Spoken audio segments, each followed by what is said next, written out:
Good evening, everyone. Welcome to Dogs Down South. I'm your host, Ted Turner. It is Thursday night, double dose this week, double dose. I don't know if it's because of the Georgia Kentucky meltdown or it's bye week. So we get a little bit of extra time and energy to pour into just some things we don't normally typically get to talk about on a game week. Obviously, some college football is going to be played this weekend, and we're gonna have a fun time and pick those games. But let me add my man Fish to the screen tonight. What's up, Fish? How are you, buddy? What's up, man? What's up? Bye week number one. Not used Bye to having week. two. I couldn't Not deal used with to having two. bro. I couldn't deal with one. Now I got to deal with two. Probably couldn't come at a better time though, Yeah. with injuries and things of that nature. But you didn't get a chance if you didn't get a chance to join us last night. Myself, Rich Man was on the show, and we talked Richie Rich. overreaction Wednesday. I think it was a good time to talk about that because a lot of podcasts overreacted as early as Saturday night, Sunday afternoon, Monday, Tuesday. I think we had a little bit of time to kind of get it out of our system and bring a practical look at reasons why we might could overreact a little bit, but also why there's hope in some of the play from this past weekend. And Fish, I know you watched the podcast. You weren't here live, and you're here with us tonight. So I did promise you I would give you a take on Georgia, Kentucky. We won't spend a ton of time on it tonight, but Yeah. obviously we talked about offense, we talked about defense. Me and you're going to break down defense. Give me your take, man. Georgia, Kentucky. Tell me why the big overreactions are happening, and there's still overreactions happening this week. Oh yeah. Everybody is. Nobody knows what to make of it. The offense was didn't show up, and I'm not blaming Bobo. I'm not one of those people. I was here through. I was a fan during Bobo's first run as OC, and you know, he did okay, but he's doing fine. Like I don't think it's him. Maybe he was a little too conservative. If I had to say something about the play calling, that's what I would say. We got to execute. Like you could be the best OC, you could be the best play caller in the world, but if your guys aren't out there doing the right thing, hitting the right gaps, hitting the right assignments, you know, covering the right people, being in the right place at the right time, hitting blocking who they're supposed to block. Like y'all mentioned, Urasek whiffing on a huge block. Mm-hmm. It definitely probably would have been a house call. Mm-hmm. And I saw that. He's just out there running. He's got his little arms up. He's just shuffling his feet, but he's not doing anything, and Yeah. just the defense looks solid, man. Uh-huh. I mean, so solid. And KJ Bolden is my freshman of the year, defensive freshman of the year, defensive rookie of the year, whatever they call it. Mm-hmm. That Mm-hmm. dude is looking good. I like him a lot. I really, really do. He has stepped into that spot and made it his own, and he'll be on the field a lot more by the end of the season. I guarantee you. Yeah. Yeah. I mean, it is what it is, right? You look at, Yeah. we're going to look around, we're going to dabble around the SEC a little bit in our kind of hour tonight, but execution is a word that we talked about a lot last night. I heard you use it. I don't think. I mean, you guys gotta understand. And I've already had some people that have. We have not. By the way, tonight's episode will be up 24 hours from now on Apple Podcasts. But last night's episode is not up yet. But when it does go up, you guys go back and take a listen because we really talked about strategically what went wrong. I mean, a lot of dog fans can sit there and complain, but you have no real reason to complain if you don't really know what happened. You can't just blame Bobo. You can't just blame, a block in the back, or Jalen Walker's, you know, bogus. I mean, I will tell you, I watched it back two different ways. One, I watched it through YouTube, and the second one, I watched it through the film guy, and I I was able to just go watched back. it. Isn't he so good, man? Yeah. Yeah. Yeah. Incredible, Yeah. incredible the way that he breaks down just what we're not seeing sometimes. Because when you're watching it as a fan and you're watching and you're critiquing it as a coach and you're looking at It's X's more and emotion. O's, Yeah, a little bit different. It's a little bit different. I know I was. I mean, the second time around for me, I was able to look and go, you know what? I'll give you something that it might sound like a complaint, but I'm just telling you the truth. We didn't get a really great officiating go at it that night either. I mean, I think people can babble about it all they want to, but the interception call was legit. It hit the ground. There's Yeah. no there's no circumstantial evidence in that. I wish that I could sit there and go, well, what are the pros and cons of how that landed? It hit the ground. Everybody saw it hit the ground. Is it unfortunate for Kentucky? Yeah. It was unfortunate that Jalen Walker made a great sack and didn't drive him to the ground, didn't late hit him. The ball was actually still touching his fingertips when Jalen had him wrapped. I think he wrapped up. That's what it was. I think that's what it was.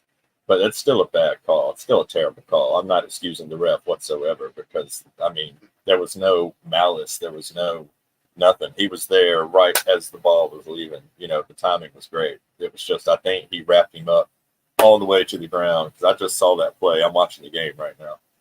Like, yeah, I just Georgia's saw trying to get that off play. the field. Georgia's trying to Yeah. get off the field, man, and we would have got off the field. And it's like, Yeah.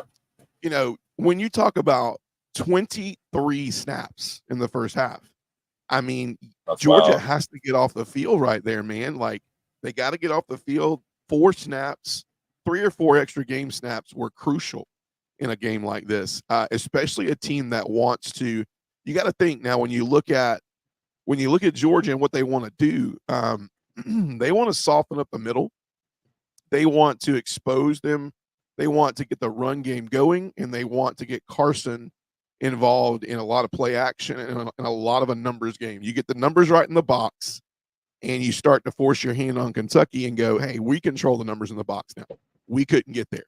We couldn't get there because we just weren't allowed the same maybe dynamic to try to change that early on. We were very unsettled in about 50% of the snaps that we took, and the other 50% we took were, you know, we missed a block here, we missed a throw here, we got what we could get, but we gave up. We were like, which I understand, we gave 3rd and 15 back to the other team.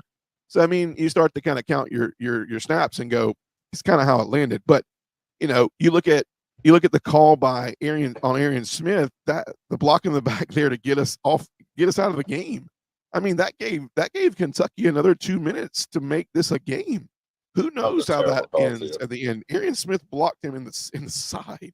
That was such a bad call. That was such a bad call. So we didn't get the best swing at it. We can swing at the refs all we want to. The good thing is we don't get fined.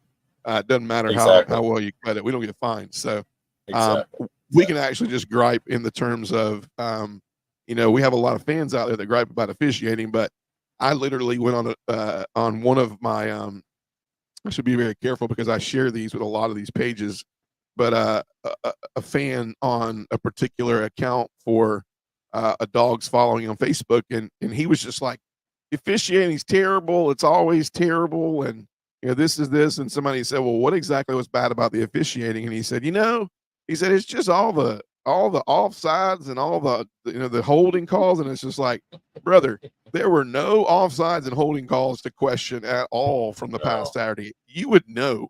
Like, if I asked anybody with a brain, what were the officiating woes from Saturday night, they would go, hey, man, a lot of times I think they didn't let them play enough.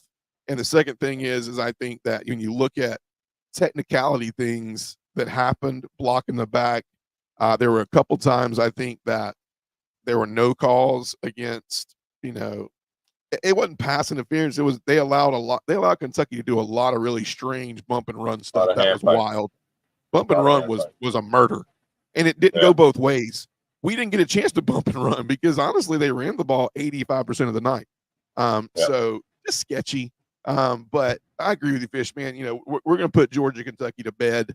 A lot of people are melting down in Athens, but here's the thing.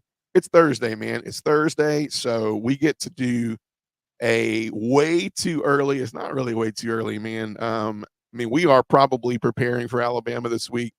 But I will tell you something I came across today that's very, very interesting. A lot of Alabama fans are not very happy with the play calling from this new OC. I think his last name is Sheridan from Washington.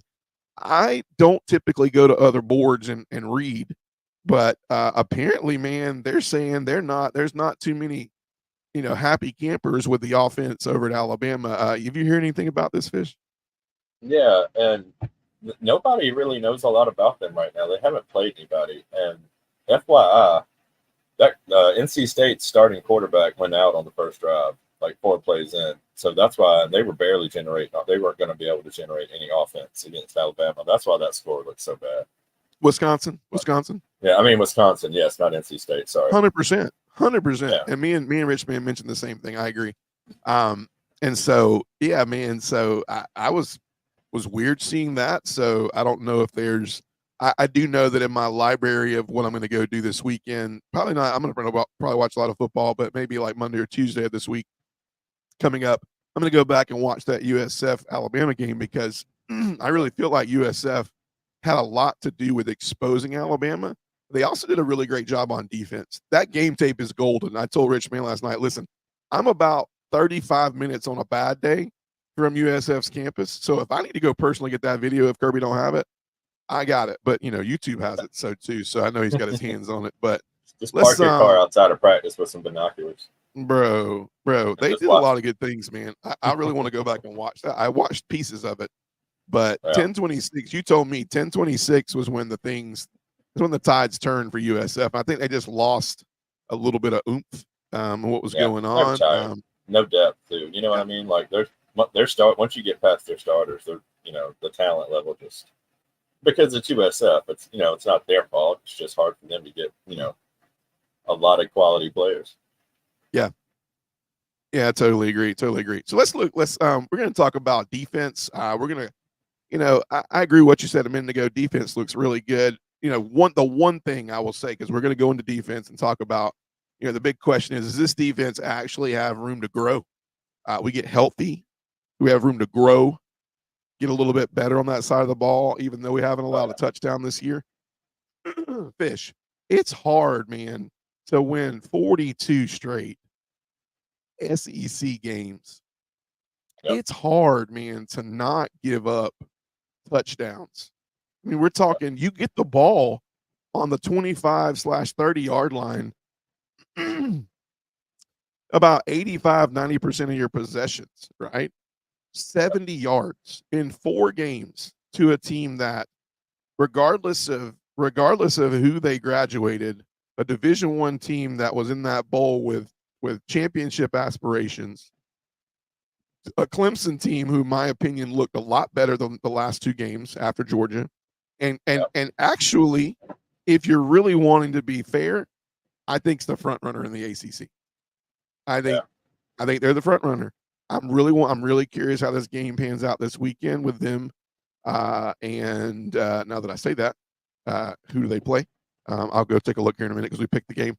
But against a Tennessee Tech team, I get that one. But a Kentucky team who, hey man, we talked about it last night. They have a 5-star quarterback. They have 2 5-star athletes that were on Georgia's team last year. They kind of know how the defense works. They kind of know what the offense wants to do.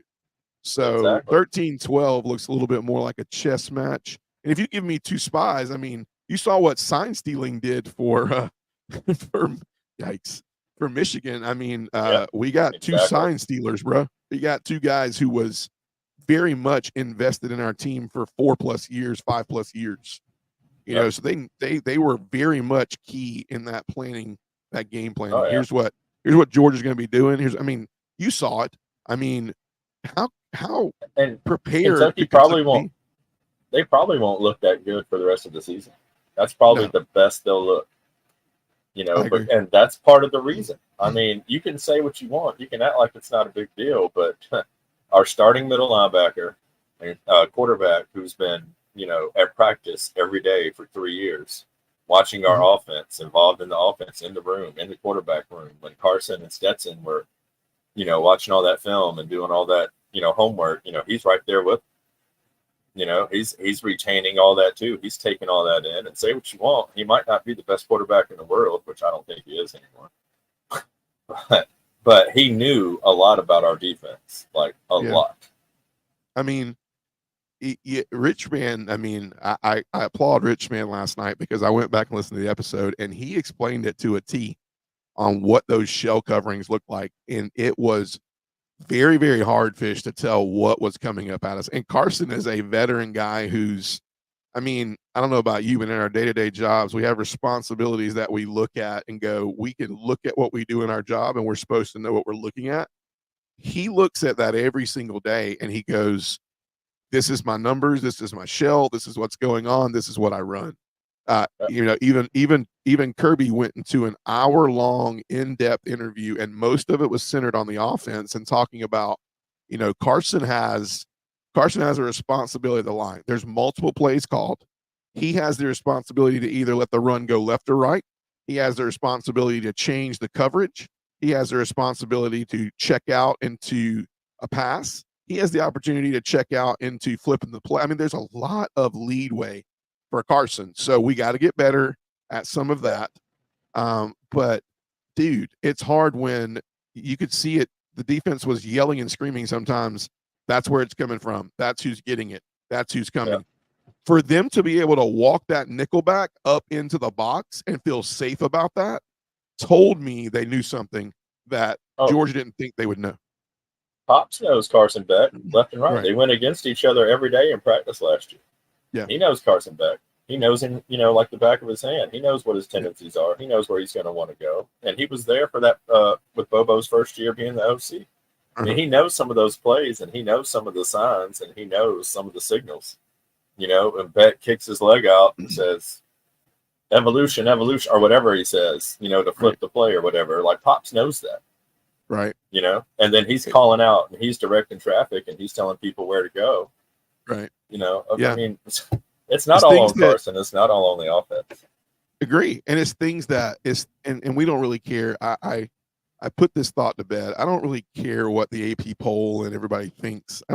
I like this I like this 2 ranking, a get right game a lot better than going into this. This is the number 1 team in the nation. And everybody hear me out. And I might even do it. Hell, I might do it. Yeah, you can say hell in this. Anybody can pick Alabama these next week and a half, and it's not going to bother me. It's not going to bother me, man. It's like I know what I got in the pantry, and I would pick it for fun, but I'm just telling you, nobody is going to throw me off by picking Alabama this week, because I will tell you that it's hard enough in a day and age to prepare for games with YouTube and Instagram and videoing with a phone and everything else you can get a game tape from. Used to, there was a deal. You had to send VHS tapes through the mail. And there was a guy who had a job, and he was like, we play Arkansas in 2 weeks. My job is to get these tapes in the mail, and we swap tapes, and we're even, right? You get my tapes, I get your tapes. And we're into a day and age now where I can go if I can go turn the USF Alabama game on and check it out, you better know that UGA has a hell of a lot more ways of getting a hold of game tape than I do. So if Kentucky is adding to it by going, we know the defense, the offense. We had our backs at the wall. We're in Kroger on the road, first SEC game, and we're going to talk about it in a minute. No other SEC team has played anybody. Nobody has played anybody. So that's right. I don't need to hear anything from any of these other SEC teams, to be honest with you. But let's talk about the defense. Let's put Kentucky to bed. And let's get on to some positive things. So this defense was missing some things. Defense looked good on Saturday night. I do think the one thing we can talk about, but is the reason why we can talk about the people that I'm going to get ready to say, is the one thing that hurt, that kind of kept me a little bit weary, was the fact of the ability to run the ball right down our throats sometimes. And a lot of people will say, this is a soft Georgia defense. They were going against a lot of issues, man. I mean, Nazir Stackhouse and Christian Miller played 120 plays combined. There was no rotation. When we did rotate, unfortunately, Ajonye had 1 snap. I don't know if you saw Ajonye snap. Incredible athlete. Love this kid. He's going to be great for us. And he might be fine. He might even make a play for us next week. But he came in 1 play, and Kirby jacked him out real quick because he didn't play assignment football. So the importance of assignment football and where your eyes are And what Brock Vandergrift was doing was very important to Kirby that night. So that's why Nazir and Christian Miller were on that field a lot.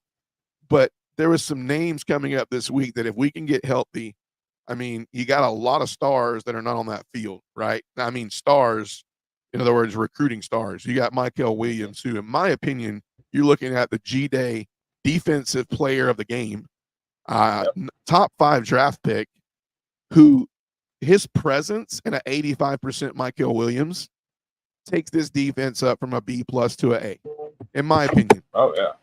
B plus to an A. Another name out there that I'm hearing is progressing well is Jordan Hall, 5-star kid. Nothing but promise from this kid. We just haven't seen a lot of him, right? Another guy that's going to allow us to do a lot of great things to rotate in and out is Warren Brinson. I'm hearing that Michael and Warren Brinson are running this week, which means to me that their off the field stuff is getting right this week. Hopefully they can get in game speed next week and we see these guys. How big of a lift is this going to be if we can get Michael? Let's just say we get Michael and Warren Brinson, which I'm hearing promising things about them too.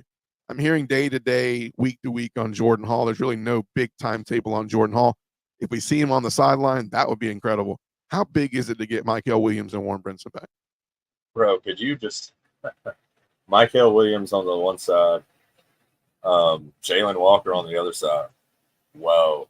Did you see him, man? Jalen Walker made a name for himself. If you didn't know who he was Saturday night, you know now. That man was in the backfield just about every snap out that they threw the ball. I mean, he was just shoving people off, turning to the side, cutting through. I mean, he was spinning, swiping. I was very, very impressed with him. We are so lucky to have him especially without Michael Williams being on the field. He picked up a lot of that pass rush slack. And how about Ingram Dawkins? That's not a name I'm hearing a lot of either. I thought Ingram Dawkins showed us promise, man. This depth is the key right here, man. This defense is missing this depth, man. They're missing the eyeballs. I mean, I think right now you're seeing the CJ Allens and I don't know, man. The way we're having to use our defensive line and the way that our linebackers are having to really attack the run in the box because of the fact that we're having to play some exotic front 6s and 5s. It's tough for those linebackers to really show up, right? I know I mentioned back in the day when Jordan Davis was taking on 2 offensive linemen, Nakobe Dean could run free, right? What's encouraging is the fact that we had a defensive line that was really tired in that second half, man. And Jalen Walker was able to run free and do some incredibly crazy things on a very tired defensive line. I just think Michael Williams, Warren Brinson can be the difference makers in how this defense looks. Because there will be no double team in one or the other because they're both going to be coming off the edge. And then you got Warren Brinson coming up, and you got a fresh Nazir Stackhouse in the middle too. And if Jordan Hall comes back, wow. It's crazy, man. It's literally and I'm giving you an early preview of Alabama for me next week, but it's my game changing. It's my game changing. It's where I did go back and take I did think, I think we all kind of said this, but where the game was going to be won, the difference Kentucky versus Georgia was going to be in the trenches. It was going to be D-line versus O-line. And I even mentioned, I said, now, listen to this. Remember this. Mark this. I said, Kentucky wants to have this in reverse, though. They want to have this in reverse. They want it to be Kentucky's D-line strength to Georgia's O-line, the weakness. And boy, oh boy, did it set up a perfect storm Saturday night because we had a Tate Ratledge go out. We had a very, very seasoned defensive line. And I just think that that was the difference maker, huge difference maker. The O-line is going to look better. They're going to look better, or they're going to probably run till they can't stand straight. If they don't. The second thing is health on this defensive line is the encouraging thing. This is where I have this is once again where I have the big, huge thing. You're going to have to make sure that Milroe understands there is nothing in the middle of that field. There is nothing in the middle of that field. And if we can get that under our belts, then that lies to our strength because our linebackers can run east to west. he's not going to be able to run east to west on us. And we're not, I don't think we're going to, his strengths are the deep ball. And I think Kirby's going to say, we're not giving you that. So no, we're going to be playing a lot too deep. Yeah, the process of elimination there, which kind of drives us into Alabama. Let's talk really quick. Way early look. So, what are our strengths on defense? What do you think our big strengths are on defense right now, coming off of the first 3 games of the year? Something that hasn't been a strength the past couple of seasons. If you look at our sack numbers, but our pass rush, and I'm telling you, man, those 2 boys we got on the edge, just I can't say enough about them. And I know I keep saying their names, but Mykel Williams and Jalen Walker, man. That might be the best edge duo, especially with a healthy Mykel Williams, because all he did was sprain his ankle, so he'll be back for Bama. I don't know if he'll be 100%, but he'll be 85, 90%. And that's still better than most other outside linebackers in the nation. Like, our defensive end, whatever he's kind of like a hybrid. He, stands up or he gets down. He stands up and he lines up in the 3-point. He lines up in the 2-point. So, whatever you want to call him, but he's still coming off the edge. He never lines up in the middle. So, and if you put them both on the same side, I mean, there's just so much. Like, our pass rush is definitely a strength that we haven't had in a while. I don't know about you, but it's my strengths is this, and I'm going to say my strengths for the first 3 games, but I'm also going to say my strength going into the Bama games. For me, we have a hard decision for the Bama game, and I'll tell you what it is. But my strengths on defense are, I think, number one, I don't think our secondary has been tested yet. I think this will be a game tester versus Alabama to see really what our secondary is made out of. I think that's the reason why you saw Malachi playing some star. You saw Malachi back in the safety position. You saw Guaro playing a little bit. You saw Bolden getting some valuable snaps. You saw Ellis Robinson getting some valuable snaps, especially with missing Daniel Harris, which I don't want to take the time or effort to talk about that tonight. We have a problem, obviously, and I think the only way the problem is going to get better is if we actually start especially if NIL needs to start finding these kids for this stuff. And then if you're not NIL, scholarship money needs to be taken. Like, something has to happen. Take his scholarship. Yeah, take scholarship. You can play. I don't kick you off the field, but we're not going to pay for you to go out here and be, people that are just going to be crazy, wild idiots. That's my take on it.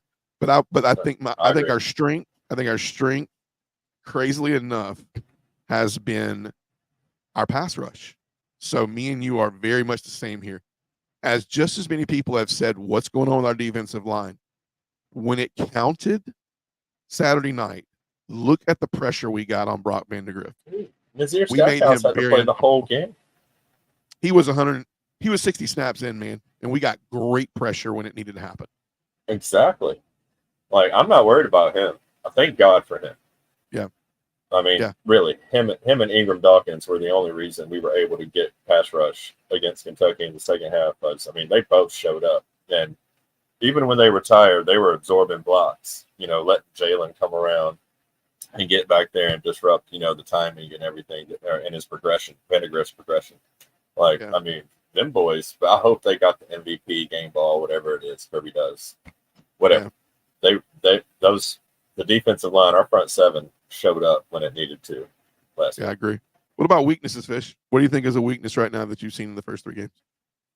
Secondary, because we don't know. Yeah, we just don't know. We've got some unproven guys back there. I saw Everett make some really good tackles. Not worried about the tackling. I wish he would wrap up sometimes. I wish he would just grab them instead of trying to throw his shoulder at him. But he does have good size for a cornerback. He really does. But we don't know what we got. KJ Bolden has great size too. Like, man, a couple years, he's going to be scary. Like, Cam Chancellor, scary. That's who he's starting to kind of remind me of. And I'm a big Seahawks fan, so I got to watch Cam Chancellor play for a long time. And if he's half the safety that he was, he's going to be great. Very big name. Yeah, I love the way he looks. He's big, dude. Like, he's got size. He's tall. He's not short, and he's fast. I don't know if you've noticed, but he's fast too. Like, he can hawk somebody down. Like, it's going to be, if he gets beat deep, it's not going to be because of his physical ability. It's going to be because he just misread coverage or something. He just, he fell down, something. Yeah. He's a big dude, man. I agree. Yeah. Julian Humphrey, looked good on the other side, opposite Everett. But still, they weren't really tested. What Vandegrift had like 140 passing yards, 150 passing yards, something like that. So we don't know much about our secondary. So that's definitely not a weakness, but if I had to pick something, that would be it. I don't disagree with you. And granted, don't get me wrong, they weren't tested from the fact of like having to play like guessing games and like man coverage was really good. I mean, Julian Humphreys and Dan Jackson had 2 pass knockdowns that were very key first down throws in key times that it moves the chains, and we didn't allow a lot of it. But I agree, just because we don't know. For me, this sounds weird, but I'm going to say parts of our linebackers. Let me tell you why. This is a weakness for me. I've just seen so many times in the past 3 weeks the blitz get there, and we're not disciplined enough to break down and make the quarterback pick. We're so interested in just getting him to the ground. We had 2 sacks at Clemson that we overran. We had 2 sacks at Kentucky that we had a safety in one, allowed him to get 12 yards on, and then we had another third quarter get off the field type atmosphere, and we overran the sack and allowed him to get 15 yards. It was the longest run from scrimmage up until that time. And so I think one of our weaknesses is we want to cause havoc. And I know Kirby wants to get them online with causing havoc, but we got to be disciplined in how we cause the havoc. We can't just I look at it like this. We can't just come in throwing fine china everywhere into the room. We can't just start flinging it. We got to come in and we can be destructive.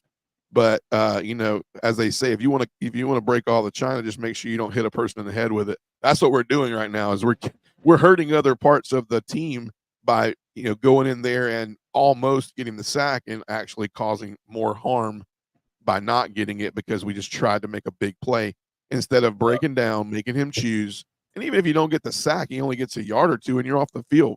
But instead you make a dumb mistake. And unfortunately, Vandegrift didn't really make us pay. He just made a play out of something that was not going to be anything. So Milroe will make us pay. Milroe will. And that's why I'm concerned about it being our weakness. If we overrun these things and we're too I guess shot out of a cannon type thing, you make a mistake like that and it could change the game. They're going to have to do some containing or something. Yeah. But either with the linebackers or the ends, maybe a spy. But who's going to spy? Because I don't think CJ Allen can keep up with it. I think that's where I was going to say earlier. This is going to be weird, but I think you got a weird choice this week, because if Michael's healthy, he can cause a lot of havoc. But I wonder if Jalen Walker is going to become. I mean, Jalen Walker should have a Milroe poster in his room for the entire week, because I think you tell Jalen Walker, look, wherever Milroe's at, you're at. I think he's going to follow him like a hawk. I think he has the speed. I think he has the headhunting ability. I think he has the smarts. I think you might see one of our best players who we would love to put in a pass rushing experience, but it's not really 100% great to put Milroe in positions where he needs to get out of the pocket. He likes to be out of the pocket to make plays. But the thing is like, do we just say you're not only a spy, you're more of a hunter. You're hunting Milroe for 4 quarters on Saturday. I got to feel like that's something that kind of happens. What is way too early look? What does Bama present us with that can hurt Georgia? Like, let's take Milroe off the table, because we know Milroe is part of their game plan. But how can Alabama hurt us from either an offense or defensive standpoint on Saturday? Yeah, their safeties look pretty good, and they've also got a wide receiver who's only 17 years old, which I didn't know he played college football that young, but he looked really good against Wisconsin. Now, I don't know a lot about Wisconsin's defense, but that man was pretty much open all the time. Like, from what I saw of the game, I watched the first half. I mean, he just had no problem getting open. Not a very good defense, but yes, Ryan Williams, 17 years old. The thing I once again want to tell you is like, you haven't faced an SEC cornerback yet. Exactly. Like, you haven't. Like, I gotta tell you this, man. Like, Georgia is taught by one of like 2 to 3 of the best secondary coaches in college football. You're not going to get off that line as easy as you used to against Wisconsin or USF or Western Kentucky. So, Exactly. I mean that for me, but I do agree with you. I think we can be hurt, possibly by that. I also think what could possibly hurt us is if we overlook the fact that um, Alabama is sneaky good with the run. They're sneaky good. It opens up a lot of what they like to do. There's nothing back there. Jam Miller and we recruited Justice Haynes. I mean, they're sneaky good.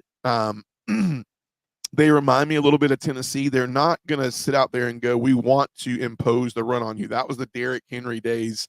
They're not wanting to do that this year. They're wanting to give you enough of a dose where you respect it, but also they want to hit you in times where they can kind of go, so you're tired. You're this. This is what we're seeing. You're biting a little bit more here. You're biting a little bit more there. We want to hit you with that. They're sneaky good against the run, and I do have I'm just saying, if we have to combat the run game of Alabama with the wheels of Milroe, it's going to be a long night for us. If we have to if we have to make a choice on which one's going to have the better game, that's going to be tough for us, because I don't think we can go, well, Milroe's going to have the better game, and we're going to make sure that we make him beat us with his arm. I don't think you can just wholeheartedly say that will happen. So I think as a per se weakness, that we have to look out for, that at the end of the day, strengths for me are I'm sorry, I didn't mean to say weakness, are just the sneakiness of the run game. I mean, they're really good there. Milroe is too, but what about weaknesses? You see weaknesses with Alabama? Unproven. Yeah. No competition, just like Tennessee. Tennessee can score 80 points a game if they want to, but who are they doing it against? Some people have Oklahoma picked this week. Did you know that? Yeah, I do. And I don't know, man. I don't know. I mean, Oklahoma is not bad. They're now an SEC defense. I don't know. But, I'm not sure, man. I'm not sure. I think the one weakness for me, I go back to that line.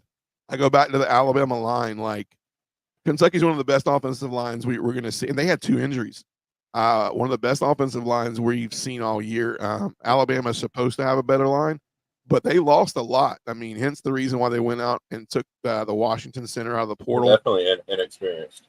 Yeah, so I look at us to really challenge that line of scrimmage, because the line is what gave everything for Milroe in the SEC championship. Like, that line really stood. We couldn't combat with the way they were blocking us scheme-wise up the middle, and it really opened up a lot. So let's do 1st and 15 real quick before we pick these games. So 1st and 15, we like to do a little – these are basically like what-if scenarios. When in football, when it's 1st and 15, you very rarely know. I mean, if you're Kirby Smart, you're wanting to make it 2nd and 7. Some teams are like 1st and 15. If you're lining up on Madden, I'm wanting to get a first down. So I really don't know the answer. So basically, we're going to use true or false. So let's entertain these questions, Rick. I think it'll be fun.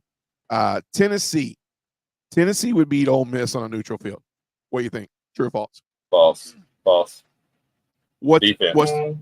So we're saying right now, is there anything to do with neutral field? Do we think neutral field is no difference? Neyland or Groves? I don't think it matters when you're talking about those offenses. They're going to score points. No defense whatsoever. It's going to be 70-64. So what's the difference? What's the difference in this game then, if they play? Defense. Tennessee had to totally revamp their secondary on defense. It was a mass exodus. Them boys were just gone. So they had to completely reload. And they did. They got one of the best defensive linemen, in fact, probably the best rated defensive lineman in the country. But that's all they got.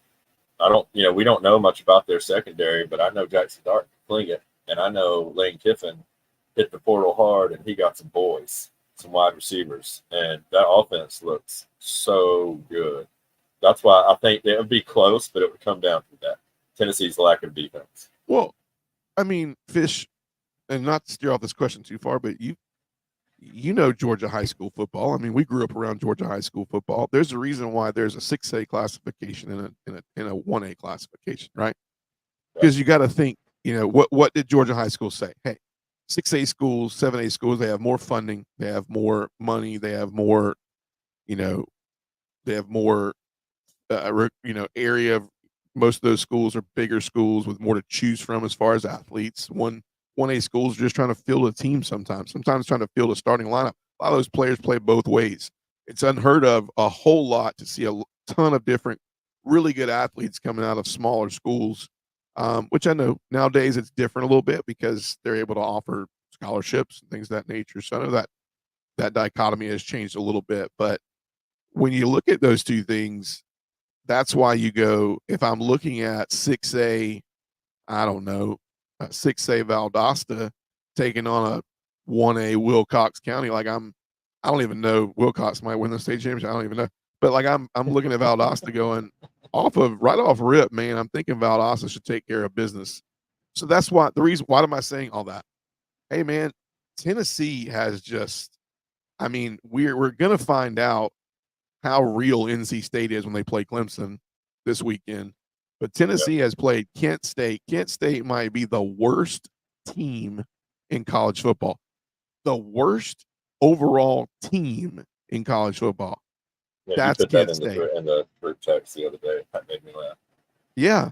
Awful, man. Awful. Who else did Tennessee play? I mean, they've paid, thank God Morgan Wallen's paying them to play at Neyland Stadium because they wouldn't have all the buyout money to pay off all these terrible games they're having to play right now. You look at Tennessee and you look at what, is they're like, everybody's like Tennessee, this high powered offense and Nico and everything. They look incredible. Well, yeah, man, Georgia looks good against Wilcox County too. Georgia would look really good against Wilcox County, right? They don't look as good against Clemson and Kentucky because you're an SEC school and you're to my knowledge right now, and I'll revamp a little bit, but they're the best team in the ACC. Clemson's the best team in the ACC right now, as far as I'm concerned. It ain't Florida State. NC State was supposed to be in there a little bit. Is there somebody I'm missing? Miami. Sorry. Cal. Miami, Clemson, maybe Cal. I don't know. Maybe the Cal's people not bad.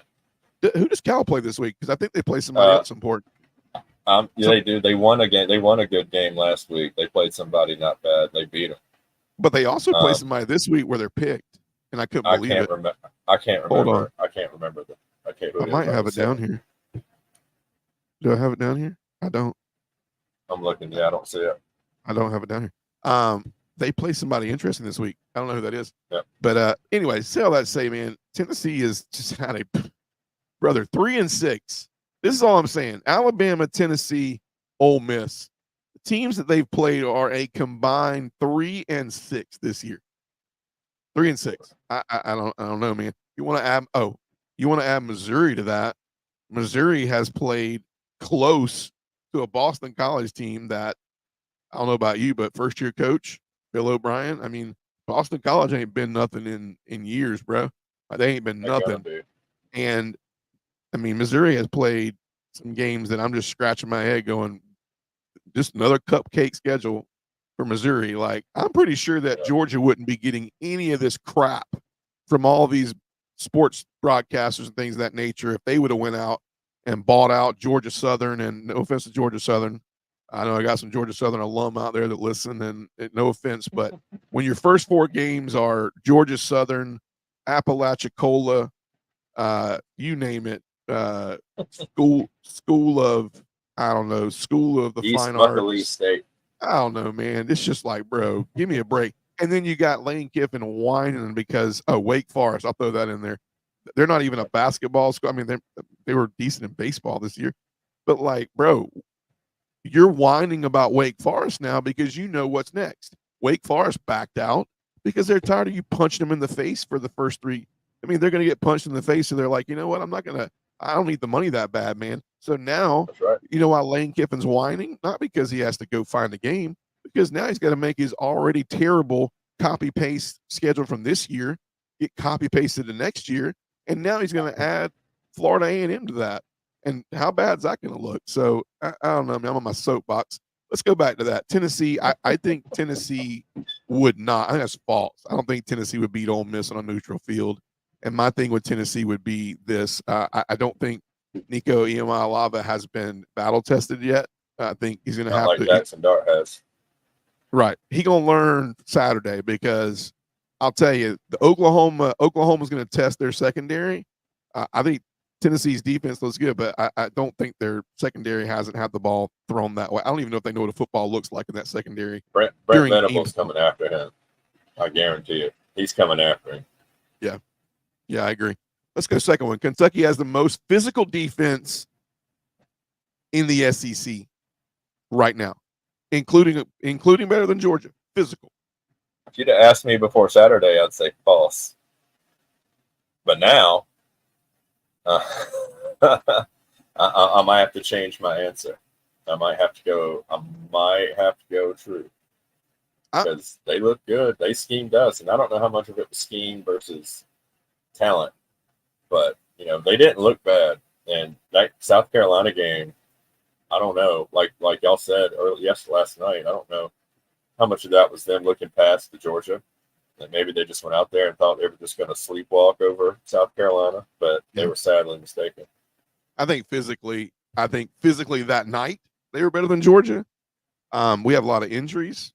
They don't have a lot of injuries on the defense. I think physicality that night, they got a little bit of an upper hand, but I think overall, I think they're right there behind Georgia. I don't think there's a defense out there that I've seen as physical as Georgia and Kentucky. That was two not so far, hard-fought defensive games. Missouri is overrated and will not make the playoffs. True or false?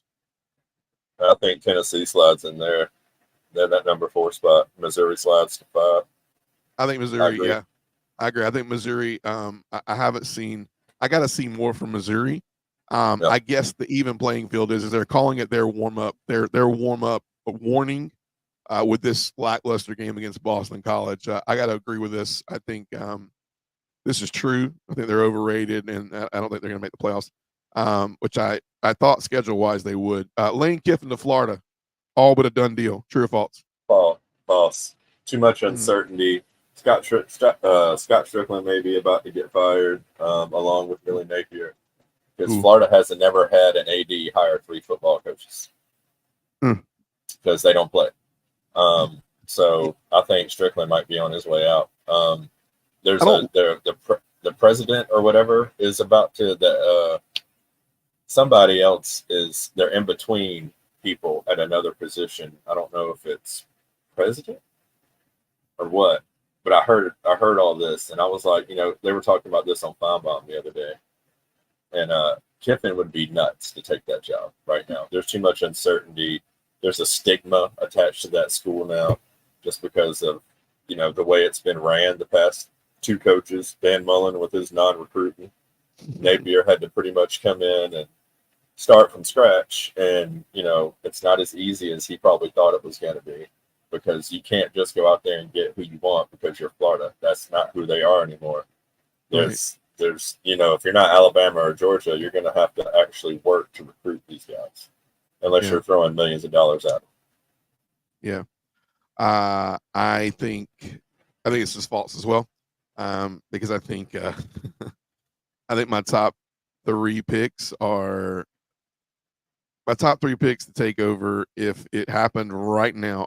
And I will tell you, Florida left it out there because I think they can't really say much about the decision against A&M because A&M's a pretty good team in my opinion in the SEC this year. They will pan out to be a middle of the line decent SEC team in my opinion. And if they grow under Elko, he's a great coach. They got to pull the plug on this Connor Wigman thing, which I like Connor Wigman. I'm blown away right now that this Allen kid he looked really good against Florida. But I think the top 3 picks are either Gus Malzahn, Urban Meyer, or you could see like a James Franklin or, a James Franklin or I don't know. Deion Sanders might go to Florida State, so who knows? It would be moving backwards because he's put Ole Miss in front of Florida. So why would he take a giant step back? It's not because of the beaches, because Ole Miss has beaches. I think support and Florida's been on a main stage, and I think futuristically, you look at, I don't know, man. I don't know. I mean, I guess it's a whole nother show we could talk about. Do we think Ole Miss is a powerhouse now, and they've overtaken the DNA of who Florida is, not only in the SEC but in college football? I just think Florida's that bad. I think they've fallen that far. I think that's what it is. I don't mean that the mystique is any better or worse, but looking at the way they're trending, like where has Florida been? Who was the last coach that they actually had a good winning season? Can you tell me who his name is? Like, I mean, Steve Spurrier? Maybe Urban Meyer, definitely not Ron Zook, definitely not Urban Meyer. The other guy, I can't remember his name, Jim McElwain. Yeah. McElwain. Remember Zook? He got fired during the season. He got fired like halfway through the season. Ron Zook. He lost his job. I think they waited on Mississippi State because this should still be a winnable game. I think talent level and Lebby knew Mississippi State. If they come in and win this game against Florida, it's all but a done deal. I think they can solidify. I'm sorry. Plus, something I wasn't thinking about either is if Florida fires Napier, all of Florida's players have 30 days to transfer. Yikes! Middle of the season. Deuces. It's wild. It's wild, man. Georgia can get into the college football playoff with 3 losses. Yes or no? No, not this year. So Georgia loses to Bama, Texas, Ole Miss. Texas wins the SEC. Let's say Alabama plays. I think let's say Alabama. Nah, let's say Ole Miss plays Texas for. But let's make it interesting. Let's say Alabama plays Texas for the SEC championship, and let's say Ole Miss gets in. Let me tell you the reason why I think this could be a possibility is because Tennessee is the other outlier. But the thing is also Alabama could have 2 losses or 3, and 2 of those losses may be against the same team. So that's where there's a couple of stipulations that can see 3 losses as a possibility, but I don't think it would be advisable to, like last year. I don't think it would be advisable to depend on that. I think 2 losses is a yes. I think 3 losses is a no. I wouldn't depend on that at least either. Does the SEC have a chance to get 6 teams in the playoff? Georgia, Alabama, Ole Miss, Missouri, Tennessee, Texas. I think a lot of that has to do with what you were just talking about. Like there's factors and there's things that have to happen, for that to happen. It could, but also, all the infighting that we're going to see this season, because you just said it. Like no SEC team has had a real challenge yet. Yeah, it's going to be. They're not playing. Preseason's over, man. Exactly.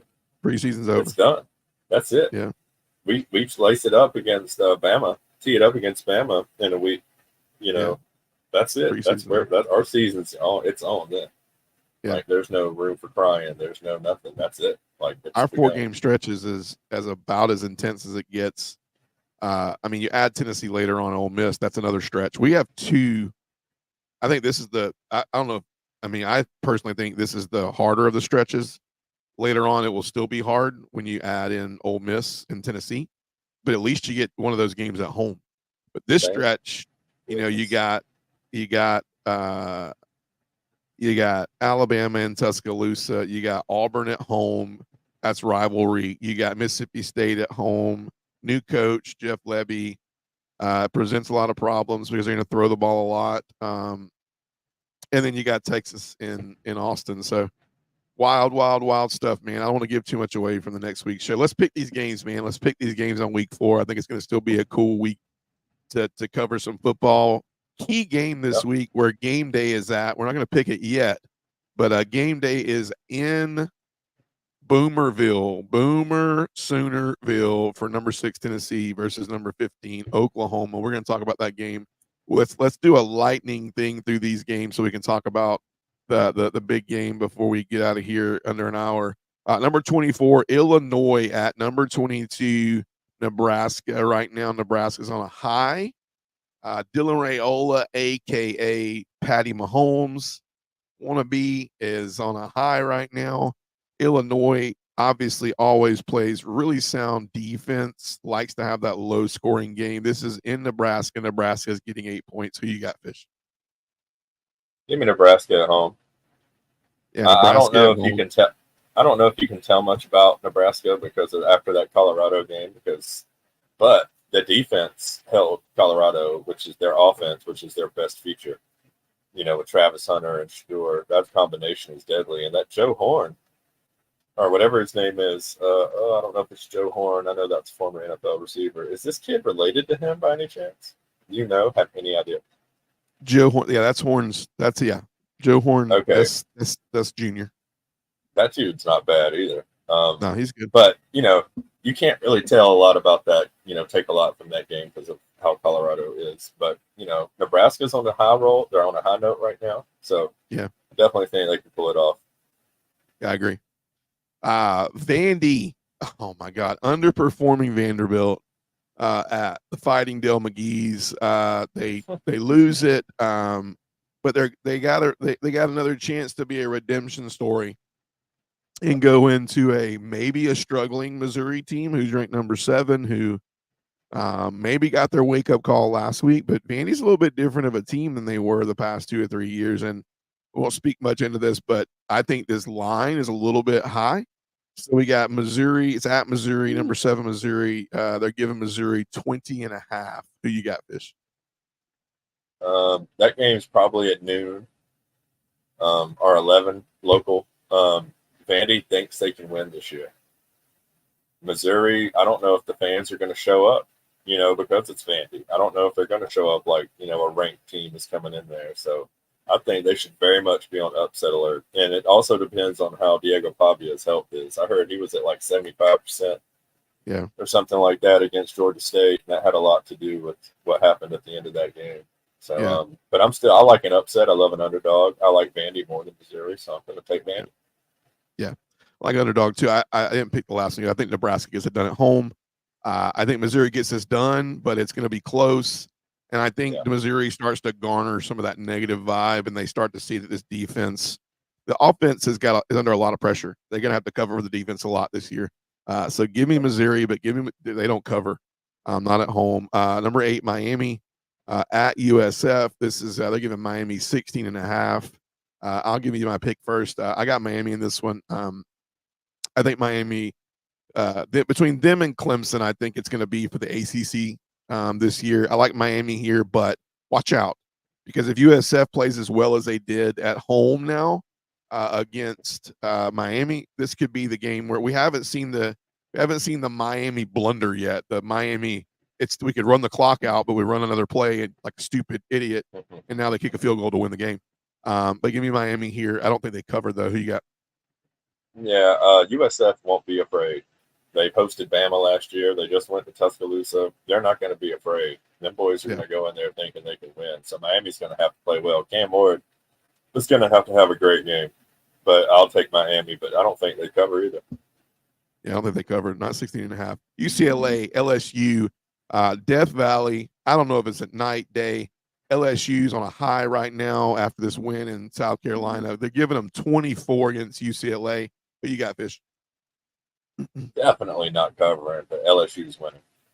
Yeah, I got LSU covering. I think LSU is going to be pissed. I think UCLA is terrible. Give me LSU and give me LSU to cover. NC State goes to Clemson. Man, after seeing the offense the past few weeks, people out there they're bought into Clemson. They got Clemson giving them 20 points at home. Who you got? NC State, Clemson. Clemson. I think Clemson wins. I think they. It's. I don't think they cover. I really don't think Clemson's offense is like that. I think they give them 10, give them 14. I mean, I think Clemson. The biggest thing, I think Clemson wins a really big game at home, solidifies themselves as a top 2, top 3 ACC team. Florida at Mississippi State. This might be for Napier's job. So they're given right now. Florida's got 6. I think I have that as a mispick. I accidentally did that wrong. They're giving Florida 6 points in Cowbellville. Who you got? More Cowbell. Ooh, you're saying Napier gets fired this weekend. Give me I'm Florida, saying man. Give me Florida's Florida garbage. because I want them to keep Napier around. I would love Napier to be around Georgia, Florida. Yeah. Heck yeah. So, anyways, yeah, give me Florida for the reason of that. He's playing for his job, poor guy.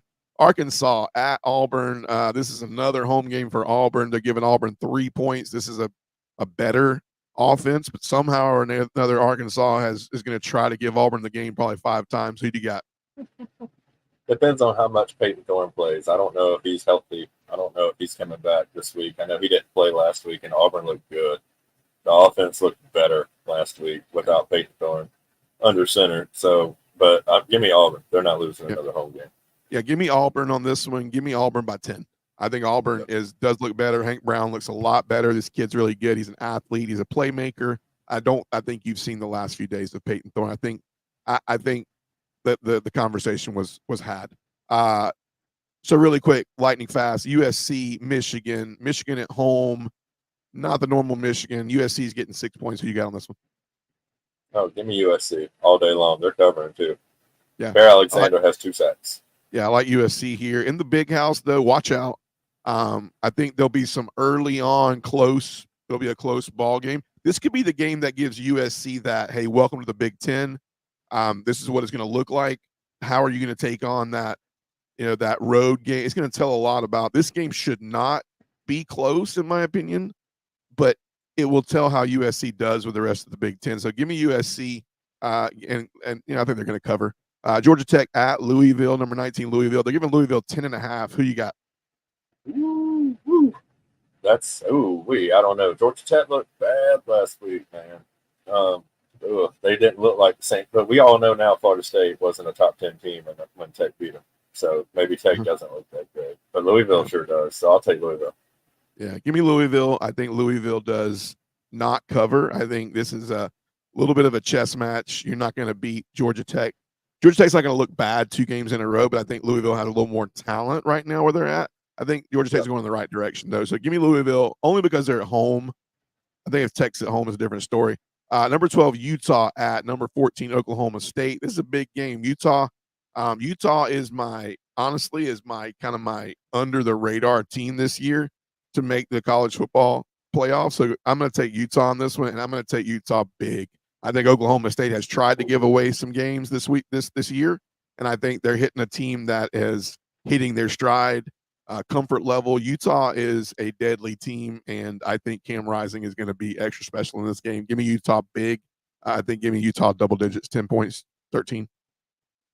Is Cam Rising playing? He is. That I know. I know he's hurt. Yeah, I did see that he was playing. So okay, all right. Well, then I'll take that too. I haven't seen the list that now has to be the list they go with, because there is that list nowadays. So if he's playing, I'll take Utah. If he's not, I'll give me Oklahoma State. That's what it depends on. Bowman, the senior citizen at quarterback for Oklahoma State. Men's been there 10 years, man. Game day is at Tennessee, Oklahoma. Here's the big pick, man. Number 6, Tennessee, 15, Oklahoma. Who you got, Fish? I want to say Oklahoma so bad. I don't want Nico to be as good as he looked so far, because that's scary for us and everybody else in the SEC. But Tennessee's defense hasn't really been tested either, so we don't know what they're working with. Oklahoma, is going to be on their P's and Q's defensively because Brent Venables is their head coach. I think it just depends on if Oklahoma can keep up with Tennessee. That's what I think it comes down to, is I think maybe even who has the ball last. I don't think it's going to be 28-25 or anything like that, or 28-24. I think it's going to be upwards of like 45-42, something like that. I don't know who to pick, man. Yeah, but I want Oklahoma to win, so I'm taking Oklahoma. Give me Oklahoma, man. I know this Tennessee secondary. I know it. I've seen it. If Arnold can just start to make them squeal a little bit, Nico Iamaleava has to be on the field in order for this team to do what it does. And I just think that this secondary is going to cause drives to stumble. I want them to make it. I mean, the difference maker is going to be if they can, this great defensive line, Pierce, possibly the player of the, one of the top players in the SEC and a top 5, top 10 pick, Pierce from Tennessee. If they can pressure Arnold and get him, squirming a little bit, this is a different ball game. But Oklahoma's line is going to be the difference maker. I think the defense will be ready to play, but Oklahoma's line, if they're terrible and they can't get any offense going, it just doesn't happen. But I think Oklahoma pulls the Kentucky. I think their line comes to play. I think Venables has a good scheme. I think possibly you looked at Oklahoma looking a little bit ahead of this game. I think Oklahoma is going to be pissed. Josh Heupel is not going to get his grand entrance from his welcome to Boomer Soonerville. I think Boomer wins it. This is a pee on my man Bobby. What's Heupel? Give me the name, man. What's his name, bro? Josh. Who? Josh Heupel. But who do they say he looks like from? Bobby Hill. Bobby Hill, man. Yeah, Bobby Hill. King of the Hill. I think his hair starts to go a little sideways, and he has a might. hard night.